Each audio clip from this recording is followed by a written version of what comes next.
Glória a Deus! Então aí, aproveitando novamente para cumprimentar todos os irmãos aí com a paz do Senhor, de Campanário, Pastor Portela. Para mim Amém. é motivo de alegria estar participando aqui desse culto, né? Mesmo que seja aí virtual, nós temos aqui muito mais do que dois, muito mais do que três reunidos no nome de Jesus. Então é um culto ao Senhor. Já tivemos aí louvores e eu quero agradecer pela oportunidade. Creio que vai ser uma bênção, meu pastor. Amém. Então é com você, viu? Você pode ler a palavra e ficar à vontade. Certo, perfeitamente. Já iniciei a gravação ali também. Já estamos aqui com a palavra de Deus aberta. Que o eterno e bom Deus nos ajude. Eu queria convidar a todos que estão aí nos acompanhando agora para abrir a sua Bíblia, lá no Evangelho de Jesus Cristo, escrito pelo evangelista João. O capítulo é o de número 20.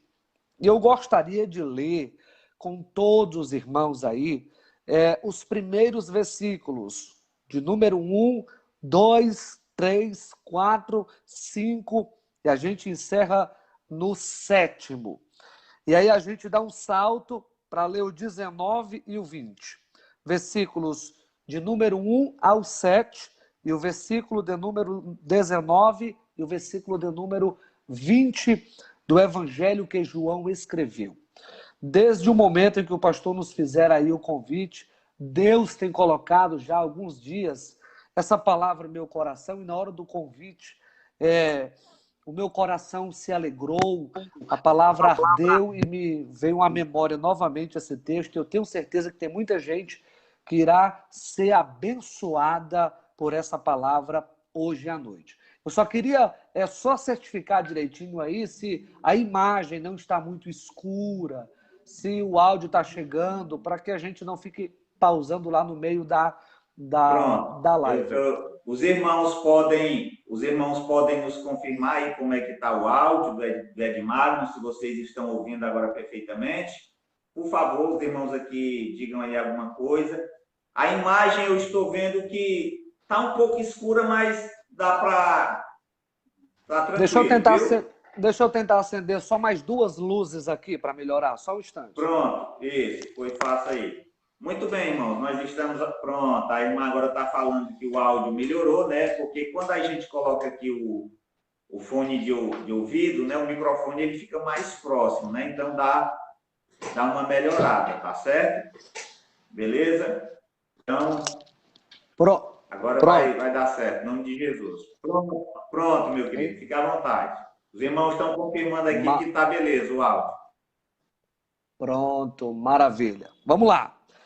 João, capítulo de número 20, eu quero ler primeiro o versículo de número 1. E diz assim a palavra de Deus. E no primeiro dia da semana, Maria Madalena foi ao sepulcro de madrugada, sendo ainda escuro, e viu a pedra tirada do sepulcro. Correu, pois, e foi a Simão Pedro e ao outro discípulo a quem Jesus amava, e disse-lhes: levaram o Senhor do sepulcro, e não sabemos onde o puseram. Então Pedro saiu com o outro discípulo e foram ao sepulcro. E os dois corriam juntos, mas o outro discípulo correu mais apressadamente do que Pedro, e chegou primeiro ao sepulcro. E abaixando-se, viu no chão os lençóis, todavia não entrou. Versículo de número 6.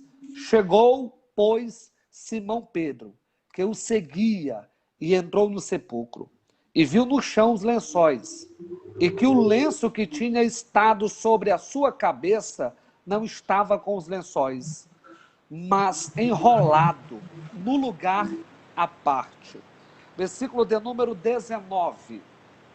Chegada, pois, a tarde daquele dia, o primeiro da semana, e cerradas as portas, onde os discípulos, com medo dos judeus, se tinham ajuntado, chegou Jesus e pôs-se no meio e disse-lhes: paz seja convosco. E dizendo isso, mostrou-lhes as mãos e o lado, de sorte que os discípulos se alegraram, vendo o Senhor. Glória ao nome do Senhor Jesus. Meus queridos, esse texto sagrado, ele é com certeza conhecido por todos os irmãos. É tema de hinos, é tema de filmes, é tema de muitas peças teatrais, muitos outros entretenimentos que nós vemos tanto na igreja quanto na televisão. É o momento em que uma mulher que não aguentava mais saber que o seu mestre havia morrido, que não aguentava mais ficar longe do corpo do seu mestre, resolve sair de casa, ainda nas primeiras horas do dia. O dia ainda não havia nem raiado. O texto diz de madrugada. Ela resolve ir ao sepulcro. Ela resolve ir ao lugar dos mortos. Ela resolve ir ao lugar onde as pessoas costumavam depositar o corpo das pessoas que haviam morrido. E nesse caso, Jesus havia sido transpassado na cruz do Calvário com uma lança. Jesus havia sofrido uma quarentena menos umas chicotadas. Jesus havia recebido cuspe na cara. Uma coroa de espinho foi colocada sobre a sua cabeça. Mais de que 24 horas de sofrimento. Um julgamento injusto. Numa hora injusta. Julgaram ele na madrugada. Hora que não se julga ninguém. Enfim, dentre tanto sofrimento, no final, depositaram o corpo do nosso mestre. No lugar onde não combina com ele. No lugar onde não combina com os céus. No lugar onde não combina com Deus. Ele é vida. Ele traz a vida. Ele gera vida. Onde ele chegou, ele trouxe vida. Foi assim na casa de Jairo. Foi assim com aquela mulher do fluxo de sangue, que ele trouxe a saúde, trouxe a alegria de viver novamente para aquela mulher. Ele que veio trazer vida para todos nós, que por causa do pecado estávamos totalmente condenados e destituídos da glória de Deus, ou seja, mortos espiritualmente. Ele que veio trazer vida, estava agora com o seu corpo no lugar dos mortos, no lugar que não combina a ele. Totalmente avesso ao ambiente em que era para ele estar. Maria vai ao sepulcro e quando ela chega lá, há uma notícia que, para quem conhecia a essência do Cristo, e até que não conhecesse a essência do Cristo, ainda conhecendo a sua história, saberia que não seria uma novidade aquela notícia, mas seria simplesmente o curso dos dias, seria o resultado dos dias. Por quê? Primeiro, ele já havia dito, ele já havia orientado tudo o que iria acontecer sobre o seu sofrimento, sobre as perseguições, sobre a sua morte e sobre toda a sua obra e sobre tudo aquilo que ele veio fazer. Não seria novidade para quem conhecia a história. Para quem conhecia ele, também não seria novidade, porque ele é vida. E como vida, ele traria vida a si mesmo e a todos aqueles que estivessem elencados e ligados nele, como aconteceu na Santa Ceia que ele instituiu antes de subir ao Calvário. Ele disse, tomai e bebei, isto é o símbolo, isso é a aliança, é o símbolo do corpo e a aliança que eu estou fazendo com vocês. O pão, símbolo do corpo, o sangue, símbolo da aliança que eu estou fazendo com vocês. Todavia, ele que é vida, também traria vida a nós. Maria chega ao sepulcro, mas sem entender um pouco da história, ou sem querer aceitar e sem querer compreender o contexto, ela começa a se desesperar. Por quê? Tudo que ela queria era o corpo do mestre. Embora fosse num lugar em que ele não gostaria e não continuaria lá, ela queria ver o corpo do mestre. Rapidamente, ela vai até onde os discípulos estavam escondidos. Ela sabia onde os discípulos estavam. Ela sabia o esconderijo dos discípulos. Por que os discípulos estão escondidos? Porque agora os judeus que haviam levado o Senhor a julgamento, que haviam feito todo o sofrimento, armado todo o sofrimento junto com o Império Romano, eles estavam à procura dos discípulos para matar, para também acabar com a vida dos discípulos. Mas enquanto ela está ali, desesperada, indo ao encontro dos discípulos, o mestre já estaria ressuscitado e vivo como ele havia nos prometido.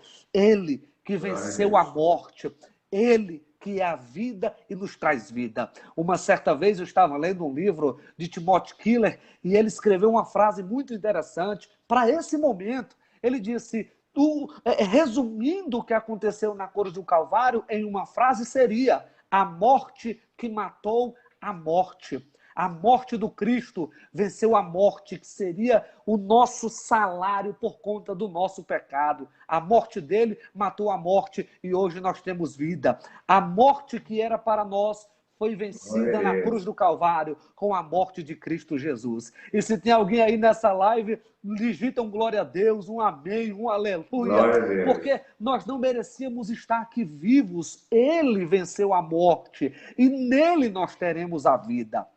O mais interessante, eu fiz questão de ler pelo menos os 7 primeiros versículos para a gente entender o contexto, para a gente chegar no versículo 19 já compreendendo perfeitamente a história e entendendo aquilo que eu vou aplicar para a tua vida hoje à noite. Perceba que ainda nos primeiros 7 versículos existe um discípulo que chegou em segundo lugar, que não era comum ele chegar nos lugares em segundo lugar. Eu já te explico. Quando ela chegou na reunião e comunicou que o corpo do mestre havia sumido, já não estava lá no túmulo de José de Arimateia, túmulo emprestado, aquele lugar emprestado, de sepulcro emprestado, que ele não estaria mais lá, 2 discípulos saíram para conferir essa informação. Quem foram eles? O discípulo amado, a saber, João. E o segundo, Pedro, Simão, aquele que sempre estava com a espada do lado, aquele que o mestre disse, guarde essa tua espada, aquele que o mestre disse, quando tu te converter, fortalece os teus irmãos, aquele que lá em Cesaré de Filipe disse assim, tu és o Cristo, o Filho do Deus vivo, e o próprio mestre disse, não revelou carne e nem sangue, mas revelou o meu Pai que está nos céus. Glória ao nome de Jesus por isso. Quando eles dois saem do mesmo lugar, na mesma hora, e eu enxergo Simão Pedro chegando em segundo lugar, pastor Portela, algo me chama a atenção, porque não era comum Simão chegar em segundo lugar. Simão nunca foi aquele que falou em segundo lugar. Simão sempre é aquele que está falando primeiro. Simão é sempre aquele que está se expressando. Ele é meio que impossível. Ele é aquele que está falando, se expressando primeiro. E eu vou trazer o contexto histórico para vocês. Eu acabei de falar de Cesaré de Filipe. Estava todo mundo calado, ninguém falou. O único que falou, Simão, para dizer, tu és o Cristo, o Filho do Deus vivo. E não foi só lá em Cesaré de Filipe, também foi no alto mar. Enquanto eles estavam ali atravessando uma tempestade, um vento forte, já cansados de tanto remar, cansados de lutar contra o vento, Jesus se apresenta no meio do mar. Quando todo mundo grita assim, é um fantasma. E Jesus diz, não temas, sou eu, tem de bom ânimo? Simão é aquele único discípulo que tem coragem de dizer, pois se é o Senhor, deixa-me ter contigo. Aleluia. Andando por cima das águas. Simão também é aquele que fala primeiro lá em João capítulo de número 6, quando o Senhor diz assim, quem quiser ir com esse povo pode ir também. Simão é aquele que chega enquanto todo mundo está calado e diz assim, Senhor, para quem? Para quem iremos nós? Só tu é quem tem as palavras de vida eterna. Glória ao nome de Jesus. Então não é comum, quando eu vejo Simão chegar em segundo lugar, aqui no capítulo de número 20, pastor Portela, eu vejo algo anormal no curso da trajetória de Simão. Sempre que algum crente que vai na igreja e costuma sentar naquele banco e costuma dar aqueles glória a Deus diferentes, no dia que ele não der aqueles mesmos glória a Deus, pode ir atrás que tem alguma coisa diferente, alguma coisa errada. Principalmente quando ele falta o culto, quando ele chega atrasado. Aquele crente que sempre chega cedo, no dia que ele chega atrasado, é incrível, o pastor já percebe.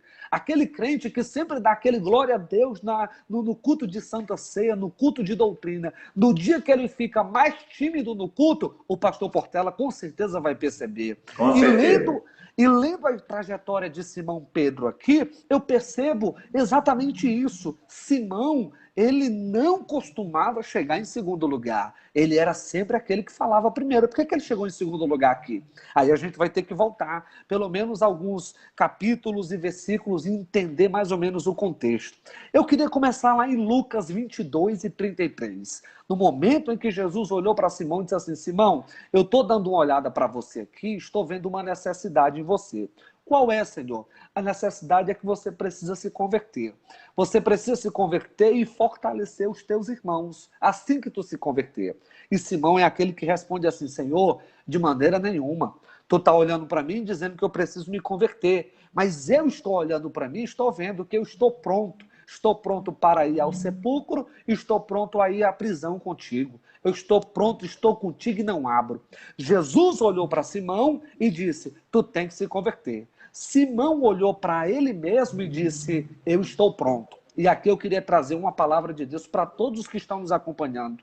Toda vida que Deus disser alguma coisa, baixa a cabeça, porque sempre vai ter um fundo de verdade. E É eu também verdade. diria: você nunca será aquilo que você pensa que é. Simão pensava que estava preparado, mas na verdade ele não estava preparado. Simão achava que estava pronto, mas na verdade ele não estava pronto. Porque tem gente que pensa que é aquilo que ele de fato é. Não, nós somos aquilo que Jesus diz que nós somos. Nós somos aquele que Jesus fala que nós somos. Ele está dizendo: tu tem que se converter. E aí nós conhecemos a história. Poucas horas depois, Jesus é preso e Pedro nega o Senhor lá no palácio. Nega o Senhor no meio do pátio, ali onde estava em volta de uma fogueira. O povo perguntando: tu conhece ele? E a todo momento ele dizendo que não conhecia. Negou o Senhor pela terceira vez e o galo cantou. Eu imagino como está a consciência de Simão agora, pastor Portela. Por quê? Sim. Porque poucas horas antes, ele havia dito ao mestre o seguinte: ó, se for para ser preso, estou contigo. Se for para ir para o cemitério para morrer, também estou contigo. O amigo que acabou de dizer que estaria com ele toda hora, agora está dizendo que não conhece ele, poucas horas depois. Poucas horas depois. E aqui eu abri um parêntese para dizer mais ou menos o que se passou na cabeça de Simão depois que o galo cantou. Por quê? Se existe alguém aqui, dentre os discípulos, que não poderia ter negado o Senhor, era Simão. Por quê? Porque Jesus arrancou Simão de uma noite frustrada. Simão passou a noite toda lançando rede, puxando rede, lançando rede, puxando rede, lançando rede, e não veio um peixe. Ele passou a noite toda pescando e não pescou nada, não trouxe nada. E com a palavra do Senhor, ele foi e trouxe o barco cheio que não conseguia mais nem colocar peixe, senão barco e a pique. Simão é aquele que Jesus encontrou lá na beira do rio, quando ele vinha caminhando com André, irmão de João, quando ele vinha caminhando com o André, irmão dele, ou melhor dizendo, André, irmão de Simão, quando Jesus vinha caminhando com André, encontrou Simão na beira do rio, Jesus olhou para ele e disse assim: Simão, tu é filho de Jonas. Lá em João 1,41, 1,42, tu é filho de Jonas, mas no futuro eu vou mudar o teu nome vai ser Pedro ou Cefas. Jesus é aquele que no primeiro encontro de Simão, eu vou mudar teu nome. E mudar nome na cultura judaica também é mudar a história. Eu vou mudar a tua história, Simão. Jesus foi aquele que mudou a história de Simão. Então, Simão não poderia ter negado o nome do Senhor. Agora, imagino o peso na consciência, pastor Portela, do pecado, do erro, de ter negado o mestre. Como estava o interior de Simão? E isso daqui, eu queria chamar muito a atenção dos irmãos, porque o diabo, às vezes, ele usa de alguns artefatos, de algumas situações, para tentar nos distanciar da presença de Deus, no momento em que a gente precisa mais estar perto do Senhor. Às vezes o diabo, ele usa a situação para te jogar ainda mais longe, mais na lama, mais no pecado, mais distante da presença de Deus, justamente no momento em que nós precisamos mais, no momento em que nós mais necessitamos do Mestre. Às vezes ele usa aquele deslize, aquele erro, aquele pecado. E essa mensagem aqui não traz um tom de irresponsabilidade, não, mas traz um tom de responsabilidade. Não é que você vai sair por aí fazendo o que quer da vida, não. Mas se você tropeçou, ainda há um Deus que lhe ama, que lhe perdoa, está aqui. Agora, o que se passa na cabeça do mestre? O que se passa na cabeça de Simão Pedro? Eu diria, agora exatamente aqui no início desse texto, pastor Portela, Sim. um peso psicológico e espiritual. É isso que impede ele de chegar. É isso que impede dele chegar primeiro. É isso que deixa ele tímido. É isso que deixa ele distante. O peso psicológico do erro, do tropeço. E eu profetizo que tudo aquilo que está colocando os nossos irmãos tímidos, distante dos cultos online, distante da presença de Deus, distante da oração, distante do jejum, distante da leitura da palavra, vai cair por terra em nome de Jesus. Em nome de Jesus. Em nome de Jesus. Nome de Tudo Jesus. aquilo que vem para tentar lhe atrapalhar, lhe segurar, eu profetizo que vai cair por terra e o nome do Senhor vai ser glorificado. Simão Glória ainda a Deus. está tímido. Simão está com vergonha do seu erro, com vergonha do seu pecado. É normal. Gente de caráter sente vergonha dos seus erros. Quem não sente vergonha dos seus erros é gente que não tem caráter, é gente que já não tem mais nenhum peso na consciência. Perdeu Mas é o temor. normal. Perdeu o temor. Quando perde o temor, quando perde o tremor da presença de Deus, aí peca e faz. É normal a gente ficar pesado. É normal você ficar, quando erra, quando tropeça, quando sabe que fez alguma coisa que não é do agrado do Senhor, você ficar tímido. É isso que aconteceu com Simão. Mas graças a Deus que Simão não deixou que essa timidez viesse dominar ele. Você não pode deixar. É normal, vai acontecer. É do seu caráter, é do humano. O ser humano tem um termômetro dentro dele, ele sabe quando está errando, ele sabe quando peca contra Deus, ele sabe quando está desagradando o Senhor. Nós temos esse termômetro toda hora, com toda certeza, mas o interessante é a maneira como Jesus se apresenta agora no versículo de número 19, pastor Portela. Eu acho lindo a maneira como Jesus se apresenta, porque ele não pede licença e nem bate na porta, ele já chega de uma vez, ele já se apresenta no meio de uma vez, ele não chega dizendo assim, eu posso entrar aí, não. Ele já chega e se apresenta exatamente no momento em que os discípulos estavam com medo. Agora, eu vejo aqui pelo menos duas coisas, pastor Portela, na cabeça de Simão, no versículo de número 19. Primeiro, ele está com vergonha de Deus por causa do seu erro. Ele negou o Senhor justamente na hora em que Jesus mais precisava de um amigo. Na hora que Jesus mais necessitava de alguém que estivesse ali com ele, ele negou o mestre, ele negou o Senhor. E agora, fora isso, ele está sendo perseguido. Ele está com medo dos judeus. Ele está com vergonha por causa do seu pecado e está com medo dos judeus. Imagina como fica a cabeça de um homem assim. Com medo dos judeus, das perseguições e com vergonha de ter errado ao Senhor. Totalmente sem reação. Aí ele vai para onde? Se esconder. As portas, no versículo 19, você pode olhar, estão cerradas. E cerradas as portas onde os discípulos estavam. Todos os discípulos estão com medo, mas Simão está com medo e com vergonha. Eles estão com medo dos ataques dos judeus. E aqui eu diria, outro ponto interessante nessa mensagem, é que é normal a gente se fechar quando estamos sendo perseguidos. Do ser humano. Não estou dizendo do ser humano com a presença de Deus, porque um ser humano com a presença de Deus é semelhante a Davi e Golias. Davi não quer saber o tamanho, não quer saber o tamanho da ameaça, não quer saber o tamanho do ameaçador, não quer saber o tamanho da lança e nem o tamanho da espada do ameaçador. Davi, com a presença de Deus, ele vai para cima, ele não teme o mal e nem teme a morte. E só um detalhe na história de Davi é que da vitória dele não dependia só ele. Da vitória de Davi dependia todo o exército de Israel. Todo o exército de Israel. Se Davi vencesse Golias, todo o exército de Israel também estaria glorificando e bem dizendo, porque era vitória também para o exército de Israel. Quem estava para batalhar contra o exército dos filisteus era o exército de Israel. Davi se meteu na história e foi chamado até de presunçoso pelo seu irmão mais velho para vencer o Golias e dar vitória a todo Israel. Então, antes de eu dizer que o texto bíblico, eu senti de Deus de falar para alguém que está aqui nessa live agora. Não desista. Embora a luta esteja aí apertando, embora a batalha esteja sendo travada, tem alguém dependente dessa sua conquista, dessa sua vitória. Por trás de você tem outras pessoas que também vão ser abençoadas por Deus. Porque a bênção de Deus na tua vida, ela vai ser não só para você, mas para toda a comunidade, toda para a sua vida. Então não desista, levanta a tua cabeça. Davi com Deus, Davi, em nome do Senhor, venceu Golias. Agora aqui, todo mundo com medo, todo mundo distante. Por quê? Ninguém via mais Jesus.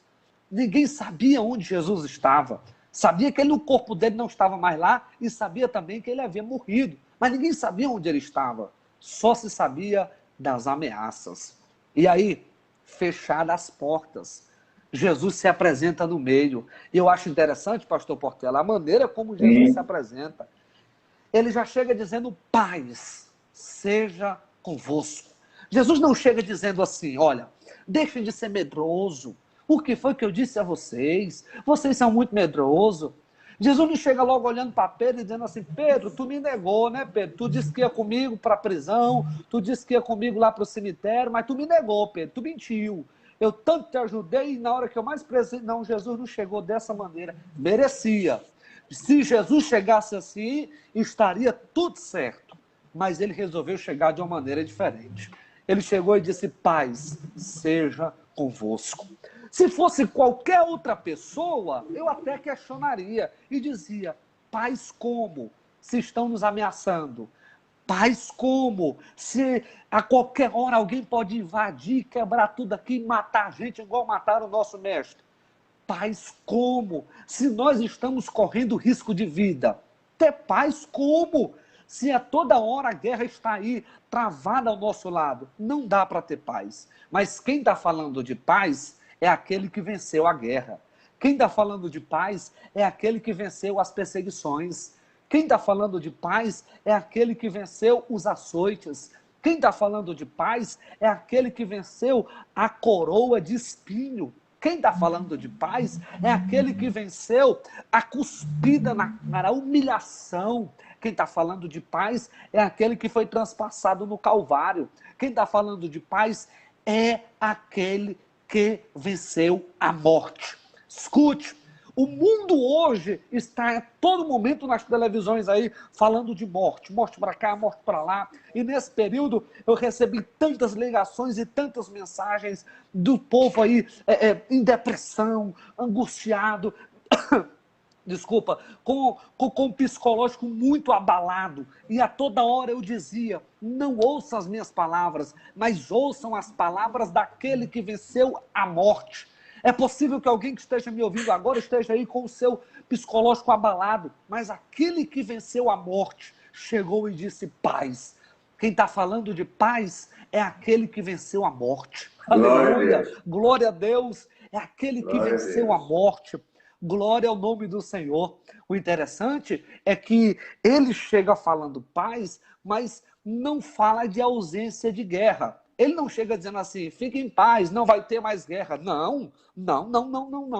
Ele fala paz e não diz nada sobre as guerras. Por quê? Porque a paz do Senhor não é ausência de guerras. Meus irmãos, se não estivermos constantemente enfrentando as guerras, jamais nós teremos vitória. Só há razão para a vitória se tivermos guerra, porque a vitória sempre vem após as guerras. Então, ele não fala de ausência de guerra, ele fala de paz. O que seria paz? Equilíbrio racional e emocional em meio às guerras. É o mundo enlouquecendo da esquerda para a direita, do centro para todo lado, e a igreja do Senhor cantando Maranata, ora vem Senhor Jesus. A igreja do Senhor cantando os hinos que o pastor Portela acabou de cantar, referente à volta do Cristo, à vinda do Senhor. E por mais que alguém nos chame de indiferente, eles também não vão conseguir entender que a nossa mentalidade já não está mais nesse ambiente. A nossa mentalidade agora está no ambiente dos céus. Vivemos aqui, mas a nossa mentalidade está no Cristo. Por isso, a palavra morte não pode abalar a nossa alma. Ou melhor, nós devemos vencer todos os dias como Cristo venceu na cruz do Calvário, a morte, tudo aquilo que possa vir ao nosso encontro. O interessante é que Cristo, ele não tem só o discurso, pastor Portela, porque tem muita gente que é bom no discurso. Jesus, ele é bom no discurso, ele tem uma boa palavra que traz paz e alegria ao nosso coração, mas também ele tem testemunho e tem o resultado. Olha o que é que ele faz após ter falado sobre paz. O texto diz: e dizendo isto, o quê? Dizendo que paz seja convosco. Após ter dito isso, ele vem no versículo 20 dizendo assim, ó, e mostrou-lhes as mãos e o lado. O que é isso?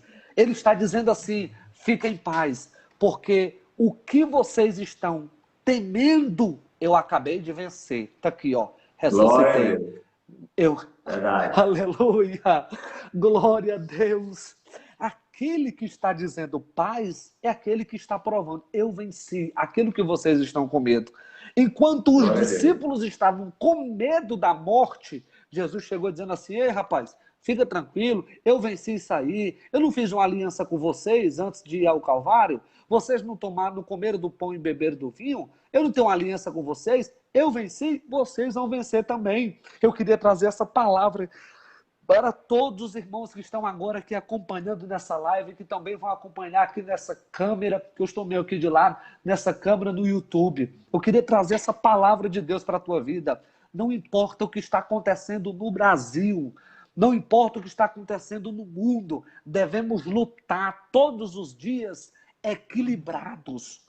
Não devemos fugir da guerra, não devemos fugir das batalhas. Temos que ir em frente, adiante, porém, em paz, com o coração e com a mente, com a razão e com as emoções equilibradas em Deus. O Evangelho, ele une a minha razão e a minha emoção. Pastor Portela, quando o Evangelho une o meu coração com a minha mente, eu vivo em paz e em tranquilidade. É todo mundo com É todo mundo desesperado e a gente em paz com Jesus de Nazaré. Glória ao nome de Jesus. Eu profetizo que Deus vai trazer paz ao coração de muita gente que está nos acompanhando aqui agora. Eu profetizo que Deus está trazendo paz para muitas famílias. Deus está trazendo paz para muita gente que está ligado agora aqui nessa mensagem, está ligado aqui agora nessa live. Que o Senhor Deus traga paz ao teu coração, traga saúde à tua família, traga liberalidade em todos os ambientes. E que você viva na terra sabendo que aqui não é a sua morada, mas lá no céu Deus tem algo muito melhor. Pastor Portela, essa era a mensagem que Deus colocou no meu coração para abençoar todos os irmãos. Eu acho que eu até excedi aqui um pouco no horário da gravação aqui do lado. Até parou de filmar já aqui do lado, mas eu queria trazer essa palavra para todos os irmãos aí do campanário, aguardando aí passar por todo esse período para retornar novamente aí, que é um desejo no meu coração de retornar aí. Amém, amém, amém. Olha, meu querido, a gente está vendo, né, que a China, a gente viu uma reportagem aí que a China, ela já não é de agora que a China ela persegue os nossos irmãos chineses. A China, nessa pandemia, um irmão ele recebeu auxílio, né, emergencial que o governo deu. E aí, quando saiu fora, o irmão disse assim, graças a Deus. E porque o irmão fez isso, o governo recolheu, né, cortou o auxílio emergencial. Eu vi. Dessa família. Não só um dele, minuto, pastor. Sim, sim, sim. Não só dele, mas de todos aqueles é, que se identificam com a fé cristã, de todos aqueles que se identificam com a verdade do Evangelho, a China, ela persegue. E uma vez eu vi, né, pelos missionários que trabalham ali na China, é uma igreja perseguida. Os irmãos chineses, eles são muito perseguidos. E Verdade. existe um sentimento no coração deles, irmão Edmagno, por incrível que pareça, eles não têm medo da perseguição. E eles conseguem servir a Deus com alegria em meio a toda a perseguição que eles enfrentam. Nós que somos aqui do Ocidente, nós somos, eu digo assim, nós somos muito frouxos. Porque Verdade. quando nós recebemos qualquer informação que alguma coisa pode pegar para cima da gente, a gente vai ser perseguido, a gente vai ser aquilo, a gente já fica logo preocupado, porque nós não temos costume de sofrer por causa do Evangelho, nós não temos costume de estar sendo perseguido, mas ao mesmo tempo estar transbordando de paz e de alegria dentro da gente. A Jesus gente não Cristo, tem. sim, Jesus, ele disse, olha, eu vos dou a minha paz eu vos dou, e eu não dou como o mundo dá. A paz que eu dou Eita! não é como o mundo dá, sabe? Em outro texto ele chega a dizer, vocês estão pensando que eu vim trazer paz à terra? Não, eu vim trazer a espada. A divisão ela vai acontecer dentro de casa, o pai vai estar contra o filho vai estar contra o pai, a mãe, sabe, a sogra contra a nora contra a sogra. Mas mesmo assim, na vida daquele que serve a Deus, vai ter paz. E É isso que verdade. O nosso senhor amado falou algo. O senhor falou algo aí para fechar, que inclusive era o último ponto aqui que eu ia relatar, mas como a câmera aqui já encerrou do lado, eu ia deixar para vai uma ficar à próxima vontade oportunidade. aí. Mas o senhor tocou num ponto aí, o senhor tocou num ponto muito interessante, pastor Portela. O senhor tocou num ponto muito interessante. Quando você fala dos irmãos lá da China, eu li a matéria, inclusive esses dias, e o auxílio lá era em real, não passava de cento e poucos reais, até que eu vi na matéria. Era um valor insignificante que o governo comunista chinês arrancou da mão dos irmãos. Eu não sei se o senhor sabe, se os irmãos aí em Campanário sabem, que estão nos acompanhando agora, Deus me deu o prazer e a alegria de ir na África no ano de 2017. Eu estive na África quase um mês pregando o Evangelho e eu confesso que eu me surpreendi a maneira e a alegria que eles têm de buscar a Deus em meio a toda dificuldade. E a luta lá não é só uma luta do governo, como foi o caso citado aí agora. A luta lá é a luta contra a fome, é a luta contra os espíritos imundos, porque lá é o centro mesmo da macumba no ambiente em que eu fui, no país em que eu fui, do voodoo. Então, em meio a todas essas perseguições, eu tive que todo domingo, porque o culto lá é de manhã, domingo é de manhã, todo domingo de manhã, 8 da manhã às 10, escola bíblica dominical. De 10 da manhã até 2, 3 horas da tarde é culto, culto sem parar, cantando, dançando, glorificando, como se eles fossem o povo mais rico da terra, Ô, sem estar glória. reclamando, sem estar dizendo. E detalhe, muitos deles, o missionário Emilson, que me recebeu lá, até me trouxe, me falou particularmente, dizendo, oh, muitos desses irmãos aí ainda nem comeram hoje, já era quase 3 horas da tarde, nem comeram hoje. E não é porque estão em jejum porque querem, não. É porque não tem e só conseguem fazer 2 refeições por dia.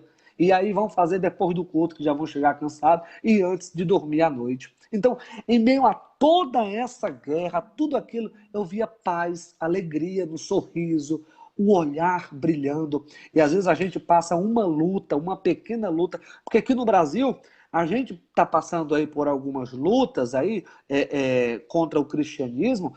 Eu vi até alguém dizendo agora, eu vi um Twitter agora, pastor, de Sim. um camarada aí, de algum partido desse aí, comunista, dizendo assim: o Brasil tem que começar a ter cuidado, são 3 pastores no governo agora, como se ser pastor fosse algo que viesse trazer prejudicidade para a nossa nação.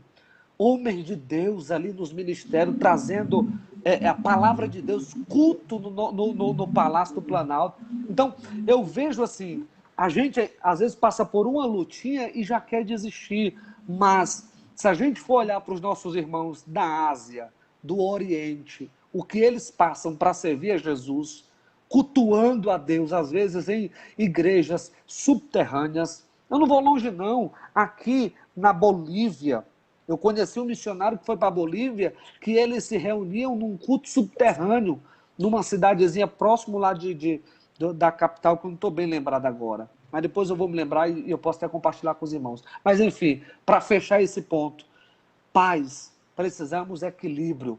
E a paz, o pastor explicou bem direitinho aí. Não é a paz que o mundo dá. Não é a paz que o mundo prega. A paz que o mundo prega, para nós, não existe. Porque a paz do mundo é a indiferença com Deus. Por quê?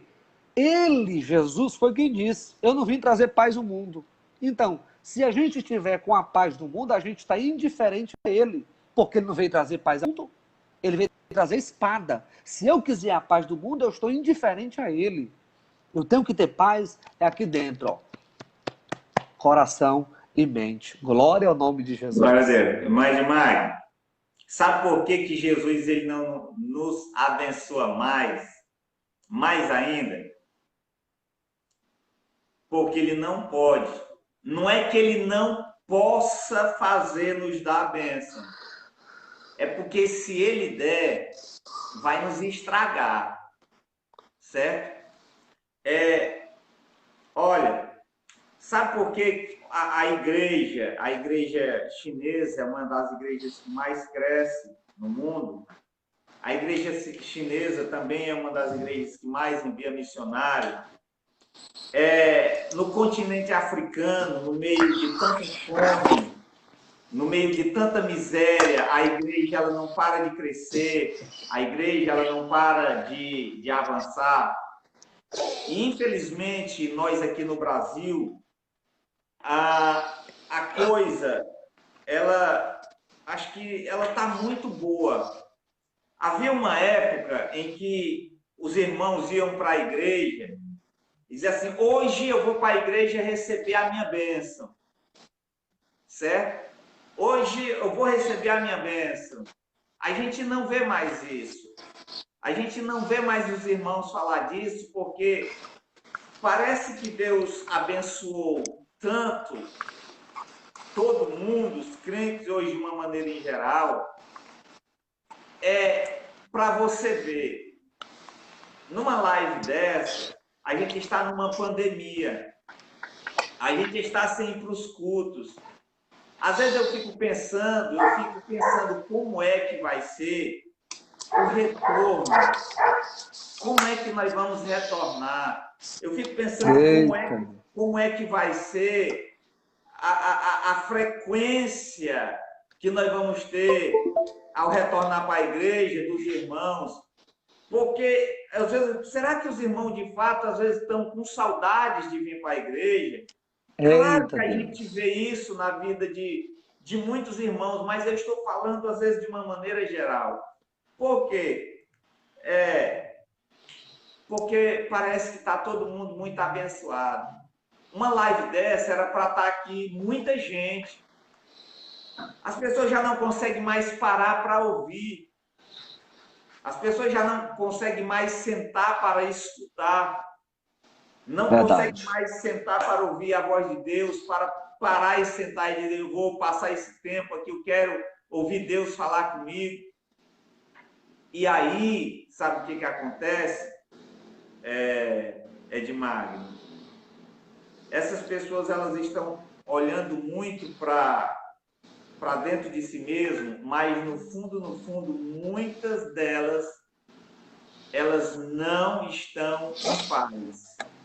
É verdade. Elas estão numa correria, elas estão pensando em fazer isso, fazer aquilo, e aquilo que elas mais precisam, que é de paz, talvez elas não tenham isso. Porque se elas tivessem, talvez, a verdadeira paz, elas paravam, elas sentavam, elas diziam, eu sei o que é isso aí, eu sei do que o pastor está falando, eu sei do que o evangelista está falando, sabe?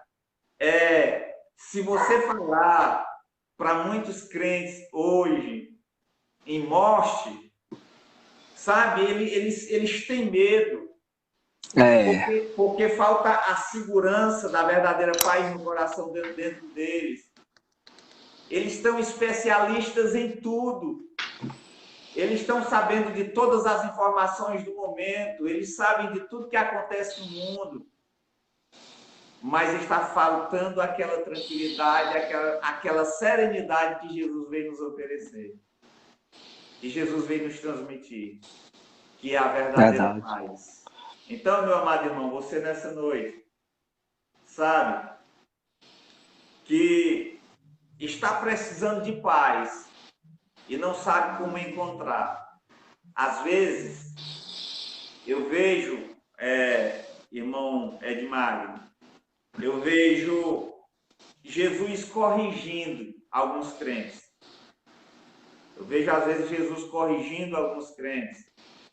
E é verdade. a gente que é pastor, a gente sente a dor, a gente quer estender a mão, mas eu aprendi, irmão Edmagno, uma coisa também, que quando Deus, tipo assim, quando um pai está batendo num filho, não é bom a gente se meter muito, não.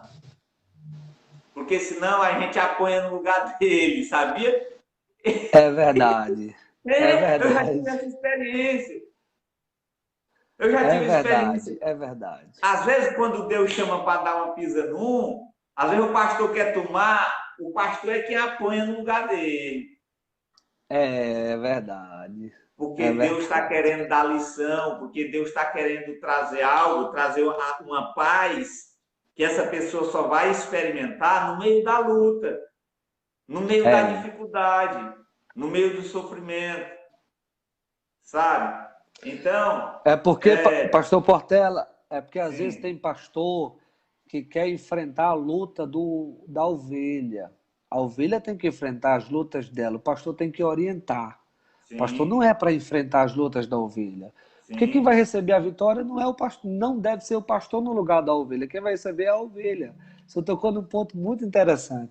E aí o pastor acaba que recebendo toda aquela carga, eu diria entre aspas, aquela luta que era para a ovelha, o pastor coloca as costas dele, então é tu, então vai tu mesmo, meu querido. Toma. é. Entendeu? Então tem que deixar Desse tem que jeito. deixar o Supremo Pastor, nosso É. Senhor e Salvador, tratar com as suas ovelhas. E a O gente vai Papai do Céu orientando. sabe fazer isso. Papai do Céu sabe fazer isso, irmão. É verdade, ele sabe como bater, ele sabe como fazer, é verdade. E Pastor, aí, e aí pastor, Deus vai dar experiência para essa ovelha e ela vai experimentar. Eu digo que foi nos meus momentos mais difíceis que eu já passei na minha vida, que eu pude escutar, ouvir a voz de Deus como eu nunca ouvi antes, como eu nunca havia experimentado antes. E aí, irmão Edmagno, mesmo em meio a essa luta, mesmo em meio a essa tribulação que a gente às vezes passa, que às vezes a gente enfrenta, existe aquilo que Jó disse: eu sei que o meu Redentor vive. eu sei que ele vive, que um dia ele vai se levantar sobre a terra em meu favor. Deus ele vai nos dar e quer dar experiência para o crente, e ele vai experimentar uma paz no meio de tudo isso que ele está enfrentando, no meio de tudo isso que ele está passando. E aí depois ele vai dizer assim, também como Jó: antes eu te conhecia só de ouvir falar. Mas Aleluia. agora te vejo Mas nos olhos. agora é outra coisa. Agora eu te vejo, Senhor. Agora eu tenho uma experiência contigo como É não era só verdade. porque o pastor explicava. Às vezes a gente explica, Edmar, mas não entra na cabeça da pessoa porque ele não tem a experiência. É verdade. Aí o Papai do Céu vai dar experiência, aí quando o pastor depois está falando, ele diz: pastor, agora eu estou entendendo. Ah, agora eu estou entendendo, agora eu estou sabendo. É Então, verdade. se nós Pastor, estivéssemos. Sim, Pastor diga, meu irmão. Portela, eu sempre digo algo quando eu estou pregando. Eu digo assim: luta, deserto, dificuldade, provações. Na vida dos crentes, na vida do crente em Cristo Jesus, fiel, não é para a morte, é para aprender, para ensinar, para que ele Verdade, é venha vitamina. aprender. E tem um detalhe: tem lições de Deus que jamais a gente vai aprender fora das provações. Tem Verdade. lições que a gente só vai aprender em meio às provações. Você acabou de dizer um detalhe aí. Tem crente que a gente fala e ele não aprende. Aí ele tem que passar pela aprovação para aprender no meio da aprovação. Por quê? Porque aquela lição, falando, ele jamais iria aprender. Então ele só dava para ele aprender se ele passasse pela aprovação. Então, luta, provação na vida do crente não é para a morte, até porque quando a gente aceita Cristo, a gente passa dessa para melhor. Não é para a morte, mas é para que a gente aprenda todas as lições que Deus tem para nos ensinar no meio dessa luta. Eu diria, pelo menos aqui, uma ou duas lições que Deus quis trazer para a igreja do século XXI, para a igreja cristã brasileira, no meio dessa pandemia. Eu diria pelo menos duas lições. A primeira lição, Deus está ensinando a igreja, pastor, a viver com o que se tem. Numa época de pandemia, numa época de crise econômica, numa época que a economia do Brasil caiu assim de um jeito que só Deus agora para levantar, para erguer e respirar novamente, Deus está ensinando muito crente a viver com o que se tem. Porque eu confesso para o senhor, andando, viajando aí, eu já vi muita gente chorando porque não tinha aquele produto atualizado do ano, não tinha aquele celular atualizado do ano, aquele carro atualizado do ano. E às vezes eu ficava pensando, rapaz, mas esse irmão já tem um celular novo, não tem nem 2 anos de uso, esse carro não tem nem 2 anos de uso, e chorando porque eu não tenho mais novo. Quantos irmãos não tem carro? Quantos irmãos não tem celular bom que nele tem? Então, nesse período em que o povo estava aí no mundo avarento, com o coração avarento, com o coração voltado para essas coisinhas que o mundo oferece, ligado mais naquilo que o mundo pode oferecer, Deus trouxe a pandemia para o quê? Eu vou cortar aqui a sua área financeira, meu querido, para que você comece a aprender a viver com aquilo que se tem. E aquilo que você tem é o suficiente. Essa foi uma das lições que Deus trouxe para muita gente. O que você tem é o suficiente. Não precisa você estar chorando por aquilo que você não tem. Não precisa você estar em busca daquilo que você não tem. O que você tem dá para você viver, dá para você viver com a sua família. Outra lição para mim já passar aí a oportunidade para o senhor. Deus trouxe à tona quem nós somos de verdade. Por quê? Numa época, pastor, em que a gente não pode ir para a igreja, só ora em casa quem tem costume de orar. Era isso que Só eu estava jejuma quem aqui. tinha costume de orar. Era isso que eu estava aqui no coração nesse momento, que, tipo assim, a coisa que Deus tem me Pronto. falado, tipo assim, ó, nessa época, Deus está ensinando o crente a fazer a sua própria comida. Ou ele faz, ou. Porque assim, ó, o crente é acostumado a vir para a igreja e pegar a comida na boca, o pastor botando na boca. O crente não pode usar essa ilustração. Ele vem para a igreja e recebe, recebe, recebe. Hoje, ou ele vai atrás do alimento, ou ele vai morrer. Você está entendendo? Eu tenho visto muitos morrer.